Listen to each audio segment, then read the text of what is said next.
오늘의 말씀 창세기 31장 1절부터 16절 말씀. 하나님 아버지, 화요 아침 시간에도 주의 은혜를 사모으로 주 앞에 나오게 하시니 감사합니다. 이 시간에도 우리 모두에게 말씀을 통해 하나님의 음성을 들려주옵소서. 예수의 거룩하신 이름으로 기도합니다. 아멘. 할렐루야. 성경 성도 여러분, 오늘 하루도 하나님의 은혜와 평강이 여러분 삶에 넘쳐나게 축복합니다.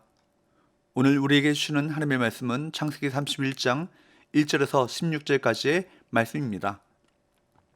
야곱은 하나님께서 주신 지혜로 풍부한 재산을 얻었습니다. 그런데 이 일로 라반의 아들들은 의욕을 품고 야곱을 중상모략하는 말을 하고 다녔습니다.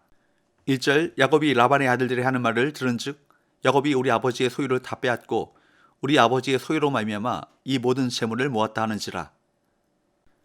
그러나 그것은 사실이 아니었습니다.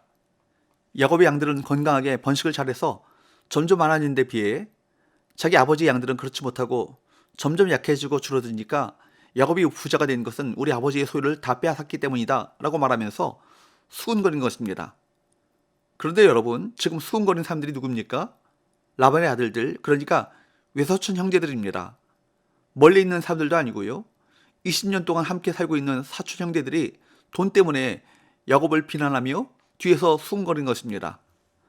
뿐만 아니라 라반의 태도도 전과 같지 않다는 것을 야곱은 알게 되죠. 2절, 야곱이 라반의 안색을 본즉 자기에게 대하여 전과 같지 아니하더라. 결국 야곱은 파단 아람을 떠나지 않으면 안 될 상황에 빠지게 되죠.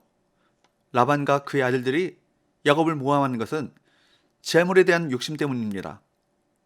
세상에서 하나님의 말씀대로 정직하고 성실하게 살면 오히려 시기와 질투와 모함을 받을 수 있습니다.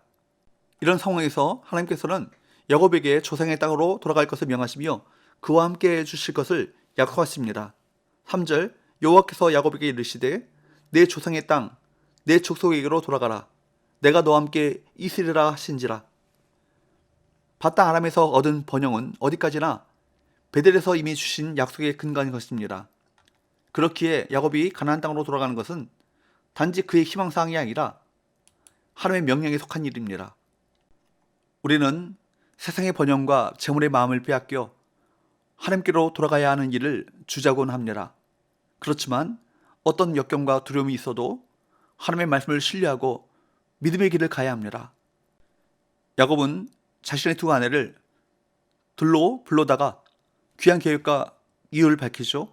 4절 5절, 야곱이 사람을 보내어 라헬과 레아를 자기 양떼가 있는 들로 불러다가 그들에게 이르되 내가 그대들의 아버지의 안색을 본즉 내게 대하여 전과 같지 아니하도다. 그럴지라도 내 아버지 하나님은 나와 함께 계셨느니라. 야곱의 의식 속에는 하나님이 있었습니다. 영적인 민감성, 영적인 통찰력이 있었습니다. 그는 어려울 때마다 하나님을 찾았고 의지했습니다. 야곱은 베델에서 약속하셨던 하나님의 약속을 굳게 붙잡고 살았습니다. 그는 하나님의 동행하심을 믿었습니다. 이것이 야곱의 형통의 비결인 것입니다. 계속해서 야곱은 라반의 부당한 처사에도 하나님께서 그것을 막아 자신을 보호하셨다고 말합니다. 야곱이 지난 14년 동안 장인을 섬기며 고생했던 사실과 그 품삯을 장인 라반이 여러 번 속여서 갈취했다는 사실은 누구나 다 아는 일이었습니다. 6절 7절, 그대들도 알거니와 내가 힘을 다하여 그대들의 아버지를 섬겼거늘 그대들의 아버지가 나를 속여 품삯을 10번이나 변경하였느니라. 그러나 하나님이 그를 막으사 나를 해치지 못하게 하셨으며, 계속해서 야곱은 말하기를 특별히 8절 9절에서 얼룩무늬 양떼로 품삯을 지불받은 방식에 하나님께서 개입하셨다고 밝힙니다. 세상 사람들은 우리가 잘되면 그것을 시기하고 빼앗으려고 합니다. 그러나 아무도 하나님을 이길 수 없습니다. 하나님이 우리를 친히 돌보시고 구원의 약속을 신실하게 지켜주시기 때문입니다. 세상을 두려워하지 마시고 하나님 앞에서 담대히 행하시기 바랍니다. 라반은 야곱에게 주기로 한 품삯을 10번이나 바꾸면서까지 사위를 이용합니다. 그러나 하나님께서 이 상황 가운데 개입하셔서 라반의 방해에도 불구하고 야곱은 부유해질 수 있었습니다. 10절에서 12절, 그 양떼가 새끼 뵐 때에 내가 꿈에 눈을 들어보니 양떼를 탄 순양은 다 얼룩무늬 있는 것과 점 있는 것과 아름진 것이었더라. 꿈에 하나님의 사자가 내게 말씀하시기를 야곱아 하기로 내가 대답하기를 여기 있나이다 하매 이르시되 내 눈을 들어보라.